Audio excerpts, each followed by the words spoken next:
So, students, now we want to discuss about satellite.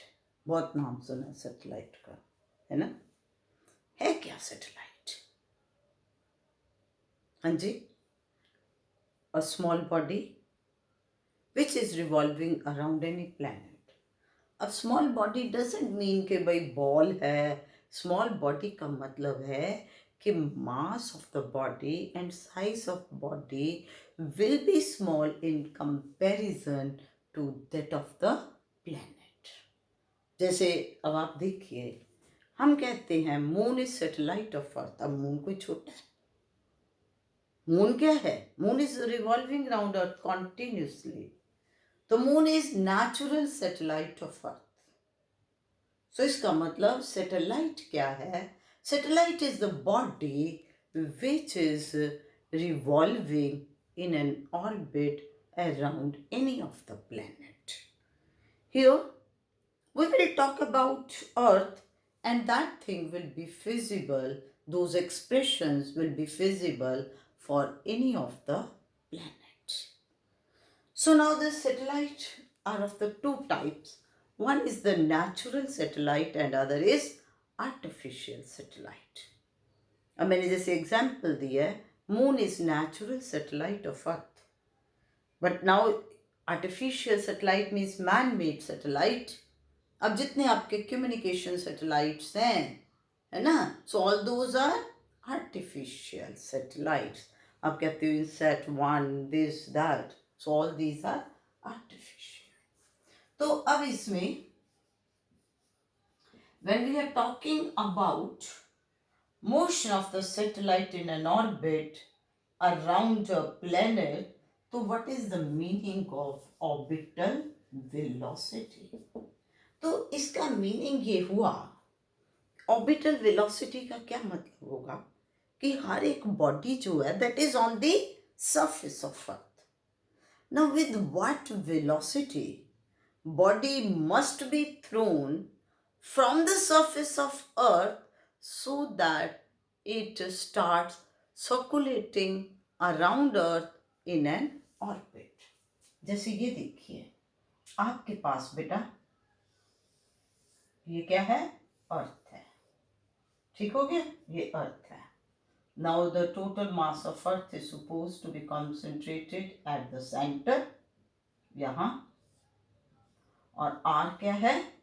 Radius of the earth. ठीक हो गया? अब ये एक है प्लैनेट, सॉरी ये है एक सैटेलाइट जो कि अर्थ के अराउंड रिवॉल्व कर रहा है इस ऑर्बिट में जिसका रेडियस है small r. So that means कब करेगा? जब इसके पास वेलोसिटी होगी ऑर्बिटल वेलोसिटी. सो इसलिए हम क्या कहते हैं? Orbital velocity, it is the velocity with which body must be thrown from surface of earth so that it starts circulating in an orbit of radius, कोई भी रेडियस जो है आ जाएगा, ना भी और रेडियस देगा तो ये. तो वो बॉडी जब एक ऑर्बिट में रिवॉल्व करना शुरू कर देगी तो हम उसे क्या बोल देते हैं? Satellite. So now we want to derive expression for orbital velocity. तो मान लीजिए we have considered planet to be Earth, and we considered that Earth is a puffix of year. Whole mass of Earth is supposed to be concentrated at its center, and now a body or of mass small m is revolving around Earth in an orbit at height h above the surface of earth. So that means जो radius है orbit का that is equal to r plus h. तो अब expression निकालने का तो बेटा बहुत ही आसान तरीका है कि अगर ये बॉडी अर्थ के अराउंड रिवॉल्व कर रही है इन एन ऑर्बिट, तो इसको क्या चाहिए? Centripetal force. So now the question is that centripetal force required for circular motion of this body is provided by gravitational force of attraction between body and earth. तो अब आप देखिए, अगर ये बॉडी, ये सैटेलाइट, इसका मास स्मॉल m है, इसकी वेलोसिटी v0 है, और जिस ऑर्बिट में ये रिवॉल्व कर रही है उसका रेडियस स्मॉल r है, तो सेंट्रीपिटल फोर्स रिक्वायर्ड कितनी होगी? कितनी फोर्स चाहिए? तो centripetal force required will be m v0 square by r. तो ये सेंट्रीपिटल फोर्स कौन प्रोवाइड करता है? ये सेंट्रीपिटल फोर्स प्रोवाइड होती है gravitational force of attraction. और वो gravitational force of attraction क्या होगी? Gmm by r square. क्योंकि इस बॉडी का मास, ये बॉडी यहाँ है, ये बॉडी यहाँ है, तो ये डिस्टेंस स्मॉल है. So that means m v0 square by r is equal to g mm by r square. So small m से small m, एक r से r.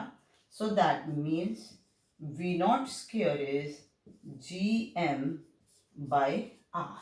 So it means that orbital velocity v0 is given by gm by r under the root. Simply you have to learn one line. One line क्या?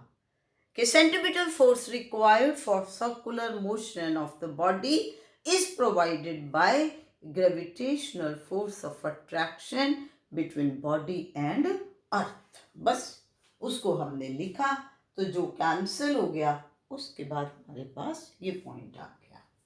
Now here if you want to write it in terms of the radius, तो small r is r plus h, where capital R is the radius of earth and small h is the height of a satellite, or you can say body, above the surface of earth. Now you know that g is gm by r square. That means gm is equal to gr square. तो इसका मतलब कि this expression number 1 can be written as, अब gm की जगह लिख देंगे gr square और नीचे आ गया ये r plus h.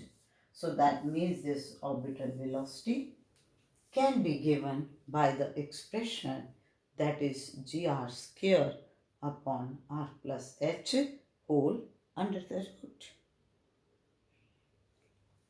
अब इसमें आप स्पेशल केस ले सकते हो बेटा. स्पेशल केस क्या? When body is orbiting very close to surface of earth. क्या है special case? When body is orbiting very close to surface of earth. तो जब ये बहुत क्लोज अर्थ के surface के, तो naturally h comes out to be 0. Then what will be v0? It will be gr square upon r under the root. That means you can say v0 is equal to gr under the root. And you can calculate this value. देखो g क्या है, आप मान लो इसको 10 ले लेते हो, और ये 6400 इंटू 10 इज पर 3, तो ये बेटा अंडर रूट लिया 8, ये आपके पास बन गए 6, यानी कि 8 इंटू 10 इज पर 3 मीटर पर सेकेंड. और you can say it's nearly, क्योंकि मैंने 10 लिया है, 8 किलोमीटर पर सेकेंड.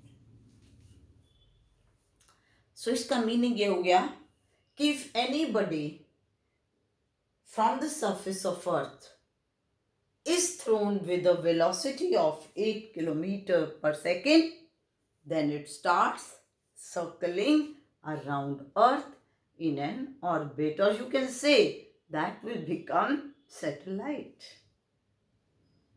So clear हो गया? तो अब यहाँ तक हमने पहली बात की सैटेलाइट का मीनिंग क्या है. सेकेंड पॉइंट हमने इसमें ये लिया कि what is the meaning of orbital velocity and how we can derive expression for orbital velocity. अब हमने यहाँ पर अर्थ की बात की है, so this expression is valid for any of the planet. तो अब अगर मैं इस एक्सप्रेशन को ध्यान से देखूं तो इसका मतलब किसी भी प्लैनेट के लिए जब आपने इसको जर्नलाइज करना है या इसी को ले लो तो तुम्हारे पास, अब बेटा इसको आप ऐसे भी लिख सकते हो, तो you will say capital M is the mass of the planet, capital R is the radius of the planet, G is gravitational constant and H is position of satellite above the surface of the planet. Capital M mass है planet का, capital R radius है planet का, G is universal gravitational constant, H is height of this satellite above the surface of planet. तो आपके पास अब ये article हो गया कि what do you mean by orbital velocity? Derive the expression for orbital velocity. और इसमें हमने कैलकुलेट की orbital velocity when body is orbiting close to surface of earth. अब इसके बाद हम इसमें लिखते हैं जब ये सैटेलाइट रिवॉल्व कर रहा है अराउंड द प्लैनेट तो what will B time period of satellite. So next is what is time period of satellite. तो जैसा कि यहाँ से ही क्लैरिटी है, time period of satellite means it's the time taken by satellite to complete one orbit. जब आप कह रही हो कि सैटेलाइट अर्थ के अराउंड एक ऑर्बिट में रिवॉल्व कर रहा है तो how much time is taken by this satellite to complete one orbit, that is known as its time period. तो t time period किसके बराबर आएगा? Total distance traveled, that is 2 pi r divided by the velocity, that is v naught. देखो हमने कहना है कि कितना टाइम लगा उसको एक ऑर्बिट कंप्लीट करने के लिए, तो that is the total distance travelled. तो टोटल डिस्टेंस कितना ट्रेवल होगा? That will be circumference of this orbit. तो circumference of orbit is 2 pi r divided by velocity, that is v naught. So it will become 2 pi r upon gm by r under the root. तो ये बेटे आपके पास ऊपर चला गया तो it will become r raise to power this r 3/2 है ना, क्योंकि ये r अंडर रूट ऊपर चला गया तो divided by gm under the root. ये देखो बेटा this is 2 pi r and this is r 1/2 upon gm under the root. ठीक हो गया. तो यहां से आप इसको लिख सकते हो 2 pi r plus h raised to power 3/2 upon gr square under the root. So you can take it like this or you can take it like this. T is equal to 2 pi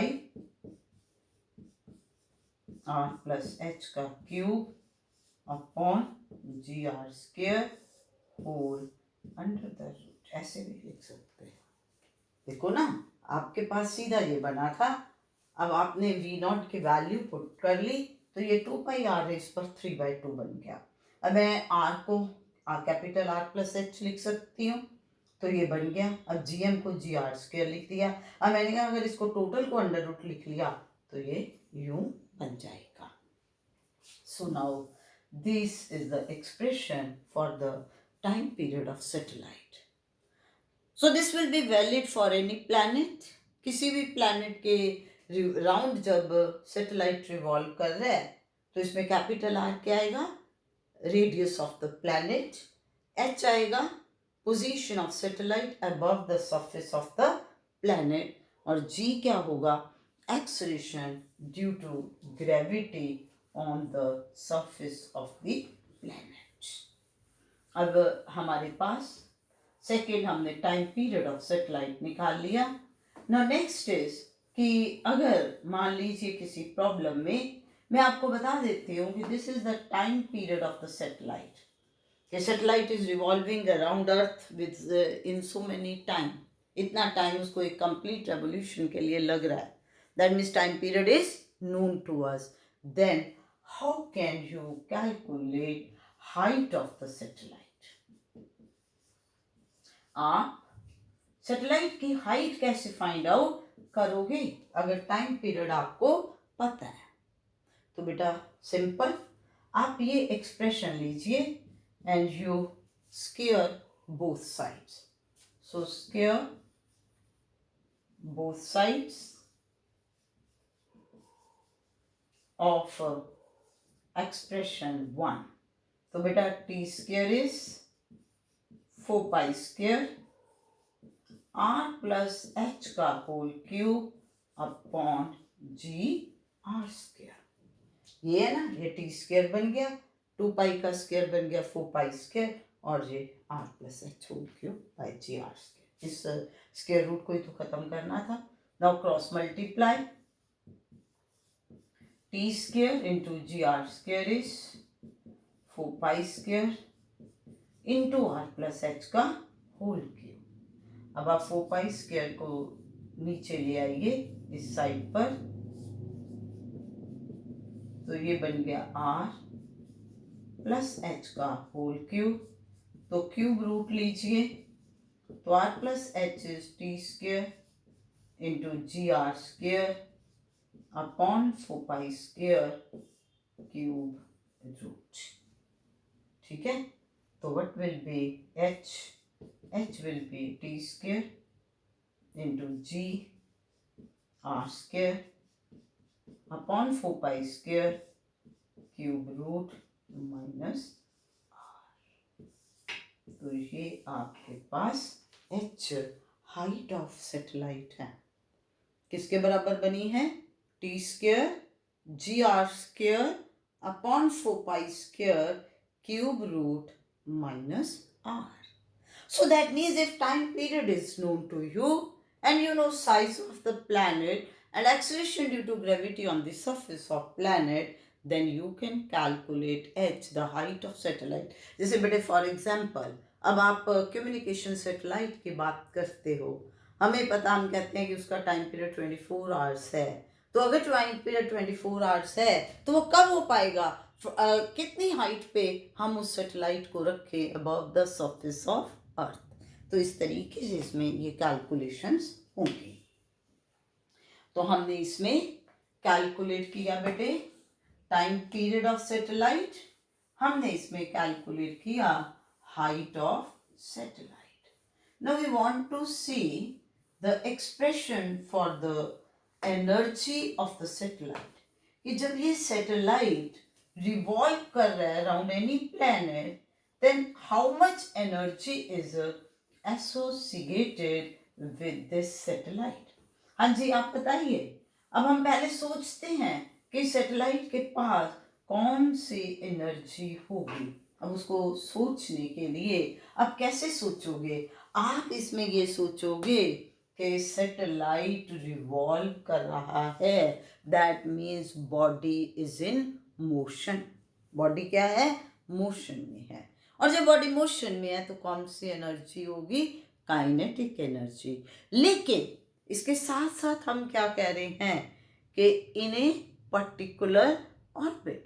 ऐसा तो नहीं है ना कि जब ये satellite revolve कर रहा है तो ये एक पर्टिकुलर फिक्स पाथ के ऊपर जो रेडियस है through out the circumference, through out the circle, complete revolution में सेम रहता है कि नहीं? So that means it has also got its position तो पोजीशन की वजह से कौन सी एनर्जी आएगी? Potential energy. So now when we calculate about total energy of satellite, so it means that it is the sum of kinetic energy and potential energy. अब इसमें अगर आपने फाइंड आउट करना है कि what will be potential energy of satellite, तो भाई बड़े ध्यान से देखिए कि this is one body of mass capital M, this is another body of mass small M, and distance between the two is small R, जो कि through out orbit same रहता है. तो आपके पास फिर क्या एक्सप्रेशन बनता है? Minus G M M by R. अभी तो की है हमने ग्रेविटेशनल पोटेंशियल एनर्जी की बात. The whole of the mass of Earth is supposed to be concentrated at center, capital M. अब ये बॉडी रिवॉल्व कर रही, यहाँ हो, यहाँ हो, यहाँ हो, यहाँ हो. मास कितना है? Small M. डिस्टेंस कितना है? Small are.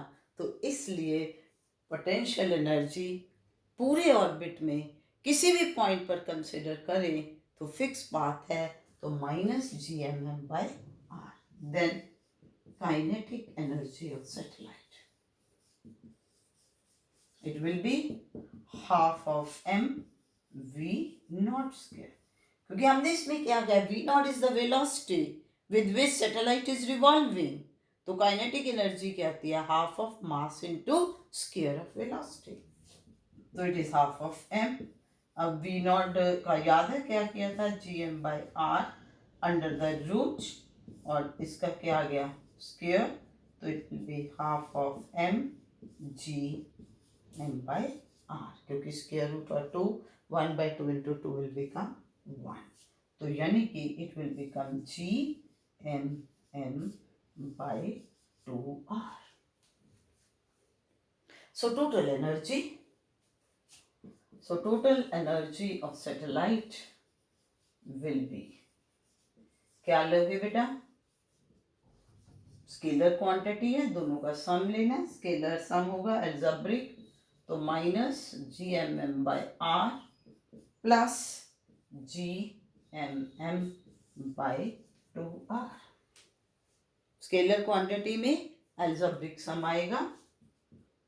2r एलसीएम ले लिया, it will be minus 2 G M M plus G M M. तो it will become minus g mm by 2r. So the total energy of the satellite comes out to be minus g mm by 2r. तो इसमें capital M is mass of the earth, or you can say of any planet. Small r is radius of the orbit along which satellite is revolving. Small m is mass of a satellite. अब इसमें एक चीज notice करने वाली है कि total energy satellite की जो आपके पास आई है वो क्या आई है? नेगेटिव. तो नेगेटिव एनर्जी, जो टोटल एनर्जी नेगेटिव आई है, इस नेगेटिव की सिग्निफिकेंस बता सकते हो? याद है मैंने जब ग्रेविटेशनल पोटेंशियल एनर्जी की बात की थी, मैंने आपको वहां ये बताया था कि gravitational potential energy is always negative due to attractive force. तो इसलिए अगर आपके पास टोटल एनर्जी सैटेलाइट की नेगेटिव आ रही है तो this will correspond to attraction. So that means satellite is bound to the planet. किसके साथ है? प्लैनेट के साथ बाउंड है. तो negative sign of this total energy indicates that satellite is bound to the planet, और वो उसके तरफ खींचा हुआ है और इसीलिए वो इस तरीके से रिवॉल्व कर रहा है. हमेशा याद रखिए क्या? Total energy of satellite will always be negative. अब बाइंडिंग एनर्जी क्या है? ध्यान से देखिए. टोटल एनर्जी में हमने ये कहा कि kinetic energy plus potential energy possessed by satellite. अब बाइंडिंग एनर्जी है that energy with which satellite is bound to the planet. जिस एनर्जी के साथ सैटेलाइट क्या है, बाउंड है, किसके साथ बाउंड है, प्लैनेट के साथ। सो that means this binding energy will be negative of the total energy। तो प्लीज ये ध्यान रखिए, वैल्यू आपके पास सेम आएगी। अब ये मल्टीपल चॉइस क्वेश्चंस में बेटा ये बहुत इंपॉर्टेंट पॉइंट है कि वैल्यू आपके पास GMM/2 आ रही है। अगर बाइंडिंग एनर्जी है तो पॉजिटिव होगी, अगर टोटल एनर्जी है तो नेगेटिव। क्यों होगी पॉजिटिव बाइंडिंग? क्योंकि बाइंडिंग एनर्जी का मतलब ही आ गया energy with which it is bound. तो वो कहते हैं ना नेगेटिव साइन उसी के अंदर आ गया। ठीक है, जब टोटल एनर्जी है उसमें हम माइनस साइन शो करते हैं और वो माइनस साइन उसकी अट्रैक्टिव नेचर के बारे में बताता है। यहां से आपके पास कंसेप्चुअल प्रॉब्लम आ सकती है कि लेट अस से if total energy of satellite is 0 और इट इज ग्रेटर देन 0। मैंने क्या कहा है कि सपोज कर लीजिए total energy of satellite is 0 और greater than 0, then what would happen to satellite? Then that satellite will not be attracted towards the planet, या आप ये कह सकते हो कि वो प्लैनेट के ग्रेविटेशनल पुल में नहीं रहेगा and that will escape away from the planet. So समझे तो कितनी इंपॉर्टेंस है इस नेगेटिव साइन की, कि अगर टोटल एनर्जी पॉजिटिव है तो वो सैटेलाइट जो है वो बाउंड नहीं रहेगा, वो प्लैनेट पे नहीं, प्लैनेट से एस्केप कर जाएगा। अब इसमें एक और पॉइंट देखिए, आपके पास टोटल एनर्जी आई -GMM/2r, काइनेटिक एनर्जी आई थी GMM/2r। तो यहां से अब आप क्या कह सकते हो, you can say kinetic energy is minus of the total energy. क्या है, kinetic energy minus of the total energy. अब दूसरी तरफ देखिए पोटेंशियल एनर्जी क्या है, -GMM/r, ये है -GMM/2r। तो that means potential energy is twice the total energy. तो ये बेटे इस एक्सप्रेशन से जब हम कंपेयर करते हैं तो हमारे पास एक और रिजल्ट आ गया। क्या आ गया कि kinetic energy is negative of the total energy. If I से कि total energy of satellite is -3 joule, so that means its kinetic energy will be 3 joules। और पोटेंशियल एनर्जी क्या बना, ट्वाइस द टोटल एनर्जी, दोनों का सम करो total energy के बराबर आ गया। तो इस एक्सप्रेशन का ये मीनिंग हो गया कि if somehow, if in any manner total energy is known to us, then how can you calculate kinetic energy and potential energy of satellite? So I think कि ये सारा इसमें हमने देखा सैटेलाइट क्या है, आर्टिफिशियल नेचुरल सैटेलाइट में क्या डिफरेंस है, meaning of orbital velocity, then time period of satellite, then height of satellite above the surface of planet, then total energy of satellite and binding energy of satellite। So please ध्यान से इसको सारे topic को understand करिए, और जब आपको अच्छी तरह से समझ आ जाए then you must like the video, share and subscribe the channel। Thank you।